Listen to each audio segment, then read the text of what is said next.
为了村里的古法米酒能卖个好价，我投入300万创建品牌，可刚出货就被酿酒村民拿铁锹堵了门。你包装一下卖298，只给我们35，你也太黑了！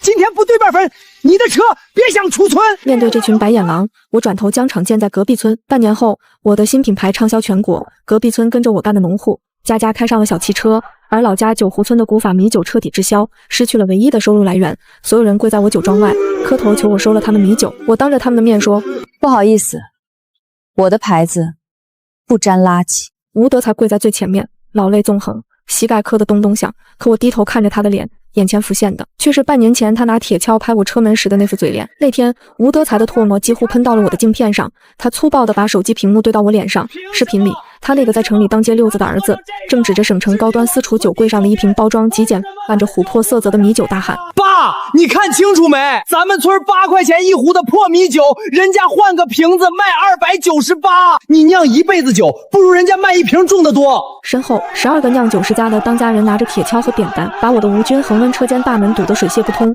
叶晚，你个黑心的吸血鬼！我们祖传的酒区水和米，你在城里卖将近300块，只给我们按35块一斤算，我呸！今天少于149块一瓶的对半分成，你这冷藏车别想开出九湖村一步！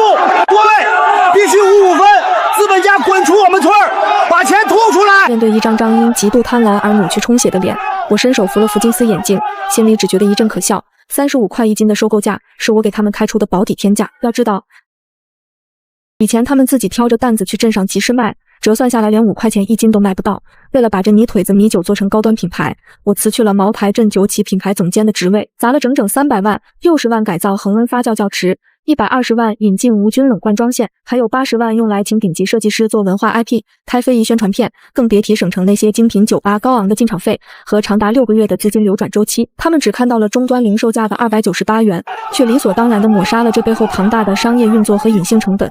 如果是半年前那个刚回乡怀揣着助农情怀的我，或许还会苦口婆心地拿出一叠叠财务报表跟他们算账，但现在看着吴德才那副我拿捏住你了的得意嘴脸，我彻底丧失了扶贫的兴致。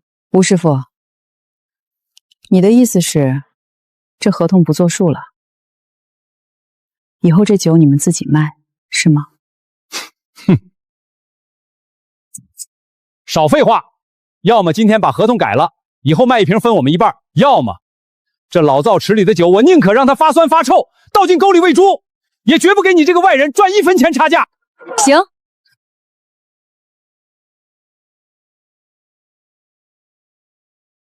老李，带人带车过来，立刻把我投在九湖村的无菌灌装线和恒温设施全拆了，今晚就撤。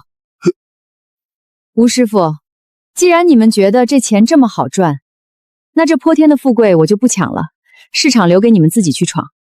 不过，作为曾经的合作伙伴，我最后免费送你个行业内密，你们祖传的古法酿造要发酵整整90天，这资金回笼太慢了。现在城里那些赚大钱的酒厂用的都是高活性速效酒曲，7天就能出酒，成本极低。我转身走向车门，轻飘飘地扔下最后一句话：不过那玩意儿发酵猛，装瓶的时候记得买点好瓶子，注意排气。当然了，吴师傅你是几10年的酿酒大师，怎么赚快钱肯定比我懂。掉头。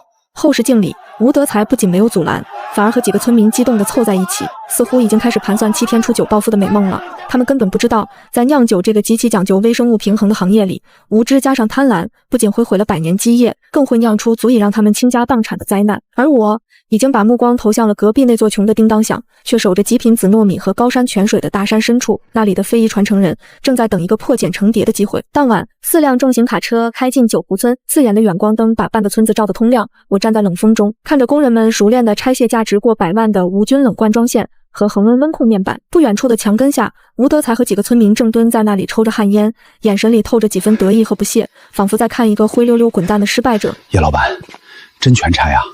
这拆装一次，折旧加人工可得大几万，一根螺丝钉都别给他们留。既然人家要自己发大财，咱们这堆破铜烂铁就别在这儿碍眼了。凌晨3点，车队驶离九湖村，我坐在副驾驶上，拿出平板，将导航终点定在了50公里外的大山深处龙脊洞寨。那里不通水泥路，穷的甚至连收破烂的都不愿意往里走。但我在做前期市场调研时，曾在那喝过一口绝世好酒。清晨的薄雾还没散去，车队在泥泞的山路尽头停下。龙脊洞寨的村支书和几十个穿着破旧粗布衣裳的村民，正局促不安地站在村口那棵百年大榕树下。站在最前面的是一位满头银发、脊背微驼的老阿婆，她叫潘秀兰，是这10里8乡唯一还在坚持用古法发酵紫糯米的非遗传承人。叶老板，您这大车队真的是来收咱的酸酒？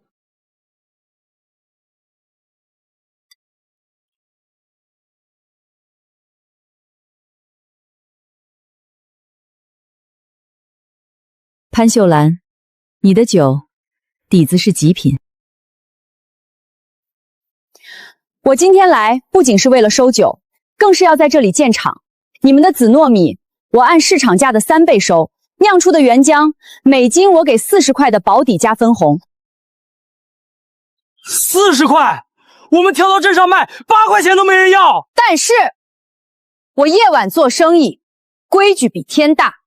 在九湖村吃过的亏，我绝不吃第2次。想拿这笔钱，必须守我3条铁律：第一，必须用天然酒曲和紫糯米，谁加酒精直接滚蛋；第二，发酵期必须死磕90天，少1小时，整缸酒我当面砸碎；第三，从今天起，你们要学我的规矩，每一缸酒在不同温度下的香气变化，前调的桂花香，中调的熟苹果味，后调的醇厚蜜香，全都要记录在案，建立风味档案。我的规矩很严，非常折腾人。如果有人觉得受不了，现在就提出来。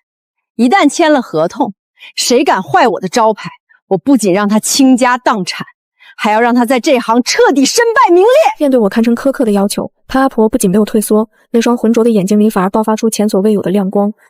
叶老板，你是个懂酒的贵人。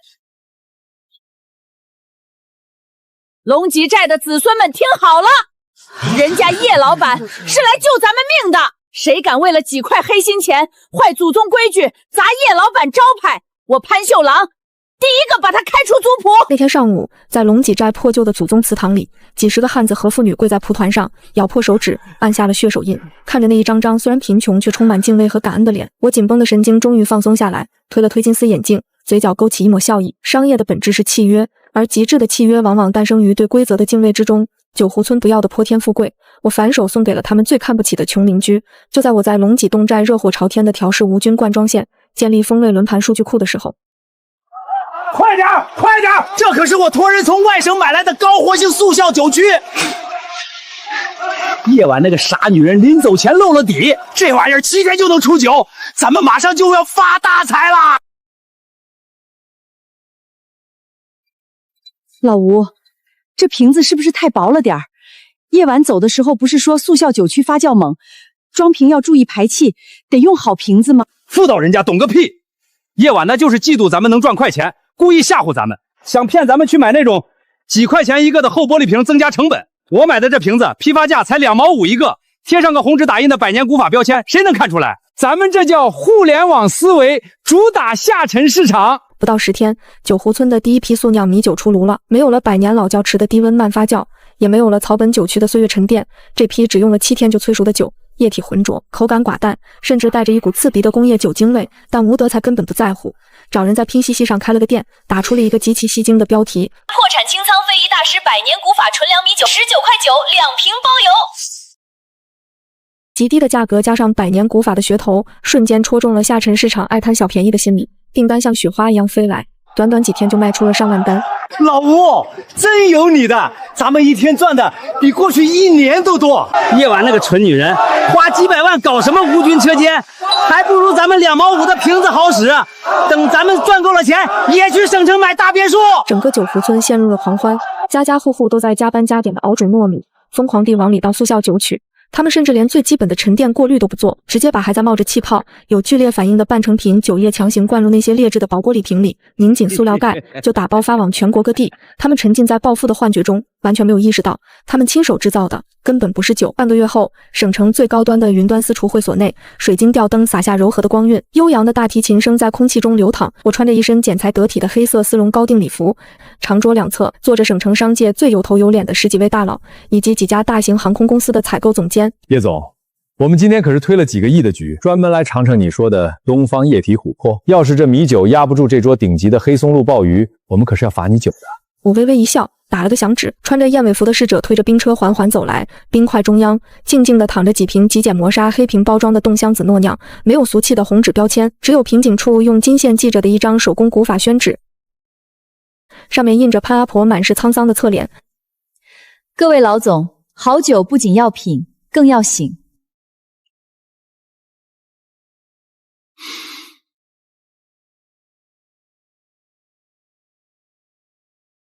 这是龙脊洞寨百年古法，花费了90天恒温慢酿的极品。前调是高山桂花的清甜，中调带出紫豆米的醇厚，尾调则有一丝类似熟透苹果的果木香。它不仅能解黑松露的腻，更能激发海鲜的鲜甜。地产大佬半信半疑地端起酒杯，轻抿了一口，下一秒，他猛地睁大眼睛，死死盯着杯中的紫红色液体，连呼吸都停顿了半拍。花果香与糯米醇香在口腔中如烟花般炸开，丝滑入喉。绝了，真绝了！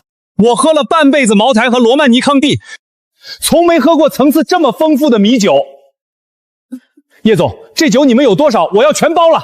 我们集团要送高端客户的中秋礼盒，就选这个了。叶总，我们航空公司的头等舱特供酒类里一直缺一款有中国文化底蕴的本土品牌，我觉得这款紫糯酿简直是绝配。我端起高脚杯，轻轻抿了一口。我知道我的商业帝国在这一刻彻底立住了。与此同时，在几百公里外的廉价出租屋，专攻下沉市场的快递驿站里，那些贴着百年古法、被吴德采用劣质玻璃瓶强行封印的狂暴发酵气体炸弹，已经到了临界点。夏末的秋老虎，气温异常闷热，这种天气对于酿酒行业来说是极其危险的温床。九湖村的大院里堆满了成百上千个印着百年古法劣质红纸标签的纸箱，几辆厢式货车正排着队等待装货。动作都麻利点儿，来张力吧。前有第二字，拼夕上又报了3000单，这可是白花花的钱。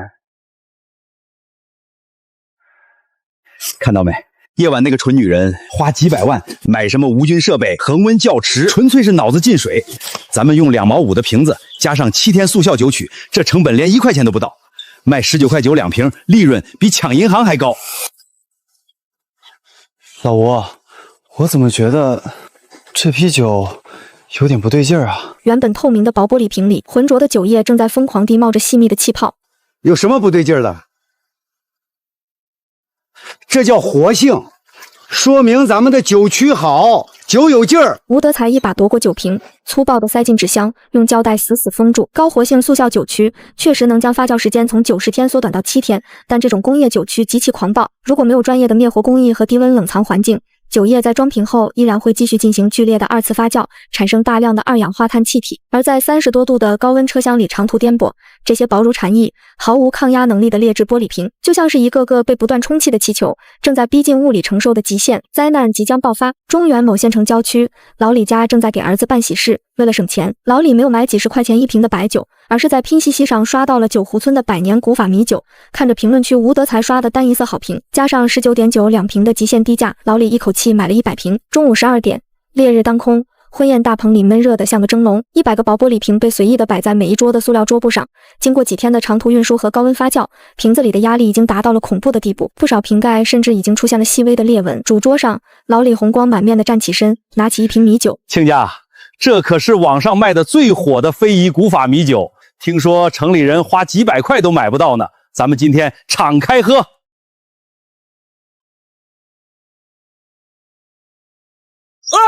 我的眼睛！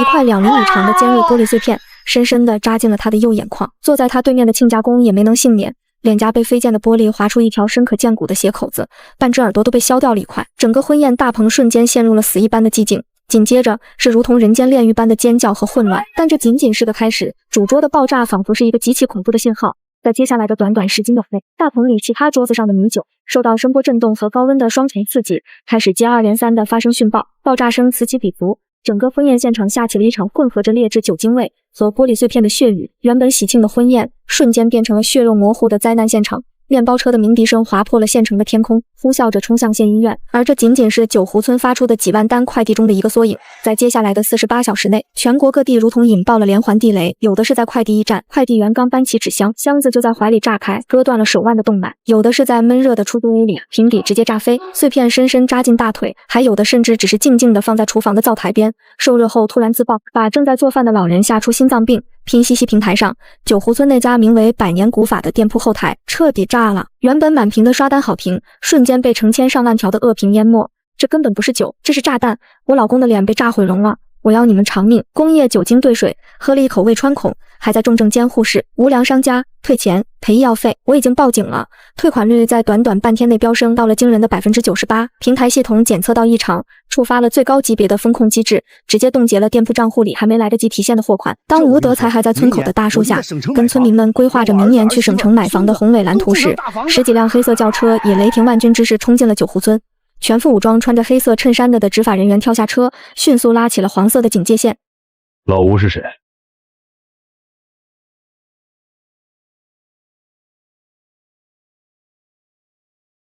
我是。你们用廉价速效酒曲，却没有用任何灭活工艺，把极度危险的半成品装进不符合国家抗压标准的劣质玻璃瓶里，导致全国发生67起爆炸伤人事件，其中3人重伤，1人右眼永久性失明。更可怕的是，我们在你们的酒液里检测出了严重超标的甲醇。你们这群法盲，为了赚快钱连命都不要了是吧？黑色轿车的鸣笛声渐行渐远，留下的是九湖村一地的狼藉和村民们如丧家犬般的哀嚎。我正坐在省城 CBD 顶层那间全景落地窗的豪华办公室里，手里端着一杯刚冲好的龟下咖啡。震惊！某电商平台惊现问题米酒，相关涉案人员已被依法控制。涉案人员涉嫌生产销售不符合安全标准食品罪及危害公共安全相关罪名，即将面临相应赔偿与依法惩处。新闻画面里，吴德才戴着手铐，曾经不可一世的九湖村，此刻拉满了警戒线，到处都是被查封的封条。费列在台上活粉混口。叶总，这也太惨烈了！我的助理小林站在一旁，看着新闻里那些血肉模糊的受害者照片。您当初撤嘴设备的时候，是不是就已经料到会有今天了？我轻轻吹了吹咖啡表面的热气，抿了一口，目光平静地看向窗外的车水马龙。小林，你要明白一个道理，在商业世界里，认知决定财富的边界。他们只看到了我卖298一瓶的暴利，却根本不知道这298元背后是对微生物的敬畏，是对品控的苛刻，是对供应链的极致管理。我没有害他们，只是在他们极度贪婪的时候，递过去了一个看似能快速生财的速效酒曲。我甚至还好心提醒过他们要注意排气，要用好瓶子，是他们自己的贪婪和无知。为了省下那几毛钱的瓶子成本，亲手把这个发财梦做成了炸弹，这就叫德不配位，必有灾殃。叶总，3大航空公司的采购总监已经到了楼下会议室，他们带着法务来的，准备当场签下未来3年的冻箱子诺酿斗等舱特供合同。另外，几家顶级风投机构的人也在外面排队，想跟您谈 A 轮融资的事儿。我理了理高定西装的衣领，眼神瞬间变得锐利而自信。走吧，该去收割我们的战场了。与我这边万事顺利的情况形成极其惨烈对比的是九湖村此刻的绝境。吴德才被抓后的第3天，省城最著名的几家大律所组成了受害者维权律师团，直接冲到了九湖村大院里。吴德才的老婆披头散发的瘫坐在地上，周围围满了双眼通红、神情癫狂的村民。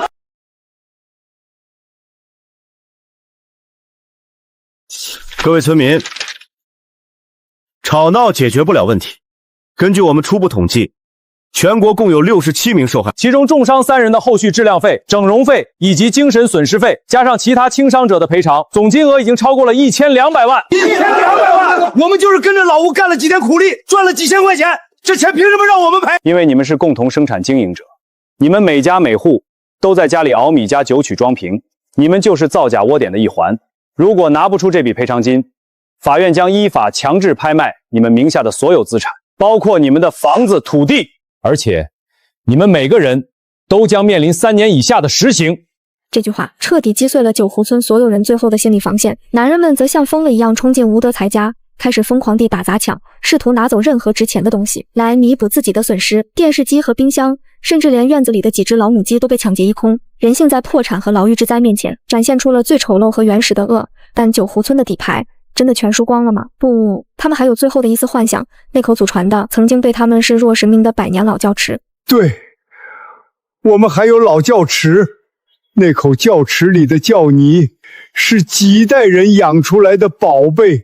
只要窖池还在，我们就能重新酿出好酒，我们就能把钱还上。为了评估九湖村的资产以进行破产清算，法院专门从省里请来了几位白酒发酵领域的顶尖专家。那把被吴德才亲手锁上的生锈大铁锁被液压钳剪断，厚重的木门被几个壮汉缓缓推开。门开的一瞬间，一股极其刺鼻、令人作呕的酸臭味，混合着类似下水道腐烂垃圾的恶臭，如同毒气弹一般扑面而来。几位戴着防毒面具的专家打着强光手电，走进了阴暗潮湿的窖池。他们提取了窖泥样本，用随身携带的便携式显微仪器进行了初步检测。10分钟后，首席专家走出窖池，摘下面具。完了，全完了！你们到底对这口百年窖做了什么？你们是不是往里面倒了大量的工业速效酒曲？简直是暴殄天物！百年老窖之所以珍贵，是因为窖泥里经过几代人上百年的时间，驯化出了极其脆弱但平衡的复合有益菌群。而你们倒进去的速效酒曲，繁殖力极强且具有排胎性，它们不仅没有酿出好酒，反而像蝗虫一样，把老窖池里原本的有益菌全部吞噬杀死了。加上你们这几个月为了赚快钱，根本没有对窖池进行科学的温度控制和养护，现在这口窖池里长满了致病的杂菌和霉菌，这口百年老窖已经彻底死了。它现在不仅一文不值，甚至连当个垃圾坑都嫌臭。想要重新养出能酿酒的窖泥，哪怕有最顶尖的技术支持，至少也需要5年时间，而且还不一定能恢复到原来的风味。祖宗啊，我们造孽啊！九湖村的根断了。这个曾经在这片土地上骄傲了上百年的酿酒名村，因为一次贪婪的要价，因为对规则的蔑视，彻底倾家荡产，底蕴尽碎。而此时的我，正站在聚光灯下，微笑着与航空公司总监交换签好字的合同。龙脊洞寨的潘阿婆穿着崭新的民族服饰，作为我的特邀嘉宾，正局促又骄傲地面对着几十架长枪短炮的媒体镜头。但我知道，九湖村的那群人是不会甘心就这么下去。当人被逼到绝境时，他们会爆发出最无耻的下限。果然，3天后，我的酒庄大门外迎来了一场极其荒诞的道德绑架大戏。九湖村彻底破产的消息在省城酿酒圈子里只激起了一圈微小的涟漪，很快就被冻箱子诺酿拿下2000万 A 轮融资的重磅新闻给盖了过去。我的高端酒庄建在省城郊区的一处风景秀丽的半山腰上，巨大的落地玻璃映着漫山遍野的翠竹，显得极其高雅。但这份高雅在吴德才被抓的第5天上午，被一阵极其刺耳的破锣声和拖拉机的轰鸣声无情撕裂。我正坐在2楼的恒温品鉴室里，和几位风投机构的合伙人确认最后的对赌协议细节。叶晚，你个没良心的毒妇，你出来呀！听到楼下的喧闹，我微微皱眉，走到落地窗前往下看。酒庄内扇极具设计感的电动大门外，横七竖八地堵着3辆散发着柴油味的破旧能用3轮车，正带领着九湖村剩下的几十个老弱病残，在我的酒庄门口撒泼打滚。他们显然是有备而来，几个干瘦的老太太被搀扶着，直接扑通一声跪在了大门正中央的柏油路上，开始拍着大腿嚎啕大哭。家人们，谁懂啊？这就是那个卖298元天价米酒的黑心酒庄。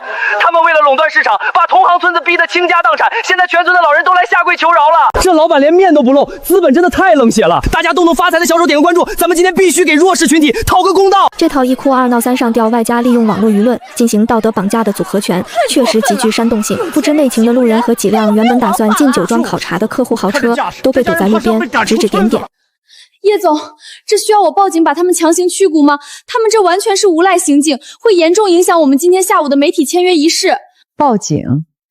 那不是正中他们下怀吗？我轻笑一声，端起桌上的一杯冰镇气泡水抿了一口。他们现在就是光脚的不怕穿鞋的，背着1000多万的债务，巴不得警察把他们抓进去管饭。更何况那些网红的镜头正等着保安动手呢，只要推搡一下，资本家殴打讨薪农民的帽子就扣死在我们头上了。吴老婆见酒庄里没人出来，胆子更大了。一文，你别躲在里面当缩头乌龟，千错万错是老吴贪心的错，但九湖村的乡亲们是无辜的啊！你也是喝过咱们村的水的人，你现在发大财了，随随便便就拿出几千万，你凭什么见死不救？你今天必须出钱把老吴保出来，替我们把那1200万的赔偿金交了。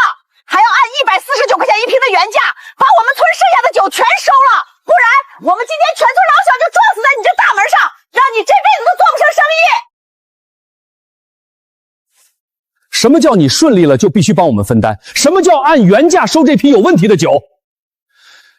叶总，这群人做事这么不讲道理吗？我放下水杯，穷生奸计，富长良心。当认知极度匮乏又被逼到绝路时，他们唯一的武器就是不要脸。理了理身上那件剪裁极佳的迪奥高定风衣，走到落地镜前补了一个极具气场的正红色唇膏。张总，各位合伙人，稍等我10分钟，我去清理一下门口的垃圾，就当是给各位展示一下我们洞香紫诺酿的危机公关能力了。我推开品鉴室的门，踩着7厘米的高跟鞋，在一众保安和高管的簇拥下，优雅地走向1楼大门。是时候给这场闹剧画上一个干脆利落，却又大快人心的句号了。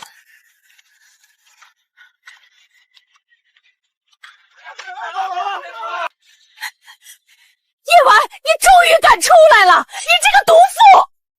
是你当初故意告诉老公有那个什么速效酒曲，是你故意挖坑害我们全村，你今天必须赔钱！叶总，你没事吧？没事吧？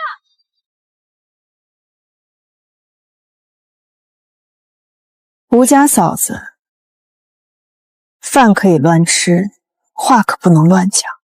当初我带着300万的设备和诚意去九湖村，是你们诬陷我给的35块一斤太少，锁了窖窗的门，逼着我要149块一瓶的55橙橙。怎么，你们主动撕毁合同赶我走的时候，也是我逼你们的？那也是你故意提了速效酒曲，你明知道那玩意儿危险。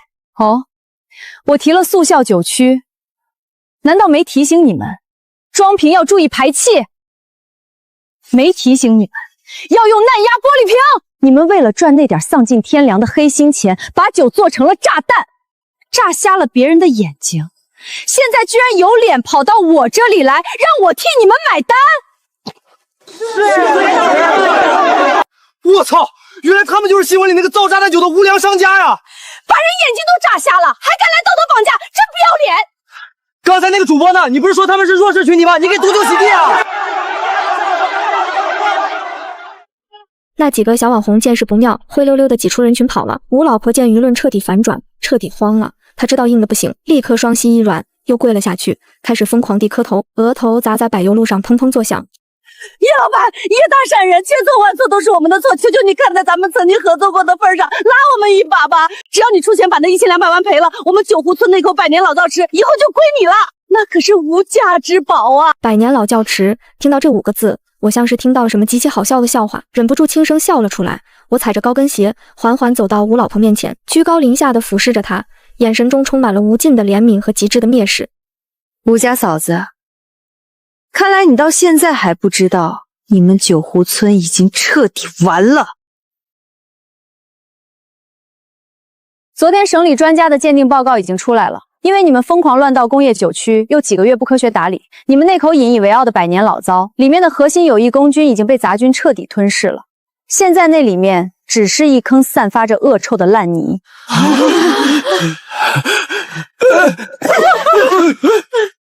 想让我接盘，别做梦了。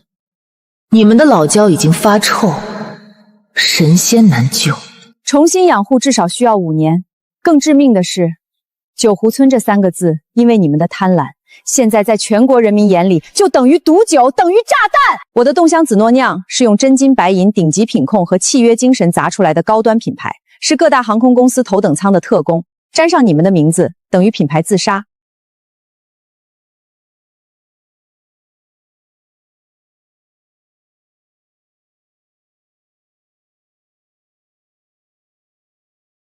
这杯酒就当是我祭奠你们九湖村那口死去的百年早料了。保安，把这些乱倒垃圾的人请走。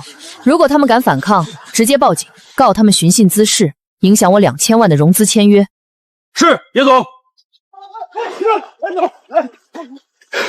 都怪你们，我们全被你们喝毁了。场面一度极其混乱难堪，但这一切都已经与我无关了。我踩着从容的步伐，走回了金碧辉煌的酒庄大厅。门外是贪婪者亲手为自己挖掘的地狱，而门内属于我的商业帝国才刚刚拉开最璀璨的帷幕。半年后，深秋的冷雨淅淅沥沥地拍打着省城高级法院的台阶。我坐在法院对面的迈巴赫后座上，手里翻阅着最新的财务报表，车内放着舒缓的古典乐。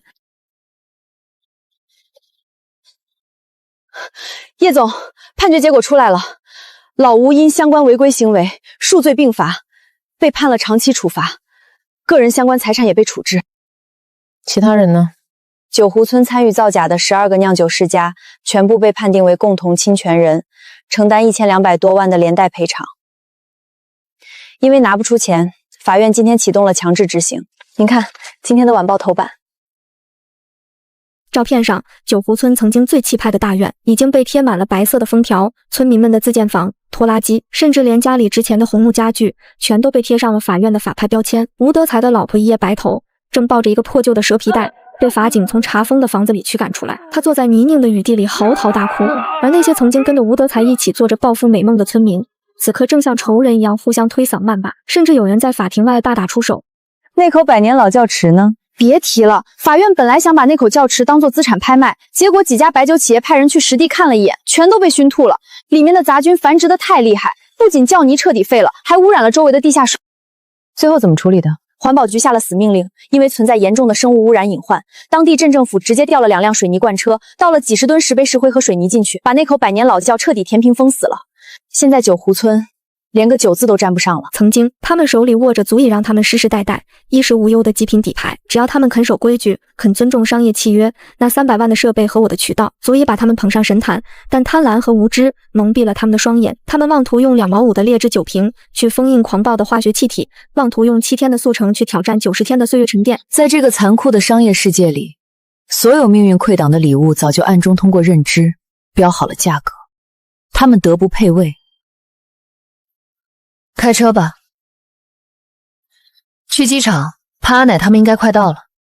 1个小时后，当穿着一身极其华丽、手工绣着繁复图腾的侗族盛装的潘阿婆出现时，立刻吸引了周围所有旅客的目光。跟在她身后的是龙脊洞寨的村支书和几个精神抖擞的年轻人，他们不再是半年前那副局促贫穷，甚至带着几分自卑的模样。现在的他们眼里有光，身上有钱，脊背挺得笔直。叶老板，寨子里的路通了，双车道的柏油路一直修到了咱们新厂的门口。今天村里刚给娃们盖的新学校也落成了。阿婆，这都是你们守规矩应得的福报。我微笑着回握住她满是老茧却温暖的手。半年来，洞乡紫诺酿不仅稳稳占据了国内3大航空公司的头等舱，更在我的运作下打入了欧洲几个顶级米其林餐厅的供应链。龙脊洞寨彻底脱贫暴富，家家户户盖起了小洋楼，买起了小汽车。但与九湖村不同的是，他们依然保持着对那口高山泉水和紫糯米的极度敬畏。在我的铁腕管理和潘阿婆的足规约束下，没有一个人敢往酒里加一滴乱七八糟的东西。他们甚至自发组建了巡逻队，日夜守着后山的紫糯米田。叶总，晚上的亚洲风投峰会晚宴已经安排好了，主办方特意将我们的紫诺酿定为了全场的唯一指定用酒。我点了点头，挽着潘阿婆的手臂向外走去。当晚，省城最顶级的7星级酒店宴会厅灯火辉煌，全亚洲最顶尖的投资人、商业大鳄以及各界名流衣香鬓影，觥筹交错。我穿着一身剪裁凌厉的暗夜蓝丝绒高定礼服，站在耀眼的聚光灯下。巨大的 LED 屏幕上，我举起手中那杯折射着迷人琥珀光泽的紫糯米酒。在酿酒这行业，时间是最好的试镜石，而规矩是唯一的护城河。这杯酒敬古法，敬契约，也敬在这个浮躁时代里依然保持清醒和敬畏的每一个我们。台下掌声雷动，我仰起头，将杯中的极品米酒一饮而尽，醇厚的花果香在口腔中炸开，如同我一手打造的这个商业帝国，余韵悠长，不可撼动。而在距离这里几百公里外的某个阴暗潮湿的看守所里，吴德才正穿着黄马甲，啃着冰冷的窝头，在无尽的悔恨与绝望中等待着他漫长刑期的开始。有些鸿沟一旦跨错，便是万劫不复的地狱；有些巅峰一旦站上，便是风光无限的女王。